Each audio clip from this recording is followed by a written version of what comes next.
Sabona bafethu, ngibonani.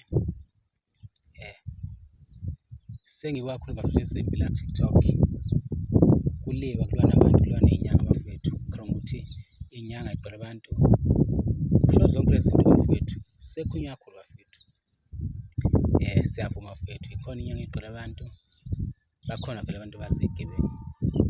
Kodwa-ke siyichaze bafethu lento yomuthi ukuthi umuthi kahle kahle usebenza kanjani. Umuthi bafethu awusebenzeli wonke umuntu. Ngizoyisho nje lento bafethu. Umuthi awusebenzeli wonke umuntu. Umuthi usebenzela umuntu osuke exhumene nedlozi lakhe. Ubonani ukuthi uxhumene nedlozi lakho? Uzobona ukuthi kufike kuwe ibonakaliso, uzobona ukuthi kuwe kufika amaphupho. Uma umuntu kufanele uphuphe, kufanele izinto ukwazi ukuyibona iy'bonakaliso. Uma ngikhuluma ngey'bonakaliso kunamaphupho bafethu, ngikhuluma ngokuthi noma yisiphi isimo esisuke sizokwehla, kufanele ukwazi ukuthola isexwayiso ngokwedlozi lakho. Idlozi lakho likunika isexwayiso ngesibonakaliso noma ngephupho. Uma ungaphuphi wena noma ungatholi ibonakaliso, kusho ukuthi awuxhumene lapho nedlozi lakho. Ngaleyo ndlela ngisho ngayo enyangeni, ngisho ngakubani ngeke zekwazi ukukusiza. Yebo, khona ngeke esho ukuthi ngeke kwazi ukukusiza, kodwa uzozama ukukusiza bese ungasakutholi wena ukusizakala. Uthole ukuthi lowo muthi loyo awusebenzi noma awukusebenzeli.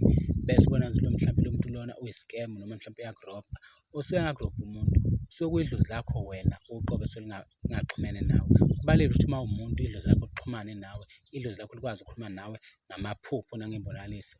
Ukuze uzokwazi ukuthi noma yini osuke uyenza, noma kuthiwa uya kumuntu, noma kuthiwa uya kumthandazo, noma ngabe isangoma, sikwazi ukuthi ngesikhathi kuxhumana i-spirit ekhuluma namadlozi akini, le nto azokunika yona ikusebenzele. Kusuke kungasebenzi wona umuthi bafethu, kusuke kusebenza idlozi lakho. Idlozi lakho lisuke likunike into, idlozi lakho lisuke likunike leyo nto leyo osuke uyithola ngaleso sikhathi leso. Bese kwenziwa ukuthi kube nento ozoyithola ephathekayo ezokunika ithemba, kwenza ukuthi lento ngesikhathi kwenzela wena uthembe ukuthi lo muthi ukusebenzela kanti ukwenzelwa idlozi lakho. Kufanele sinakho lento bafethu.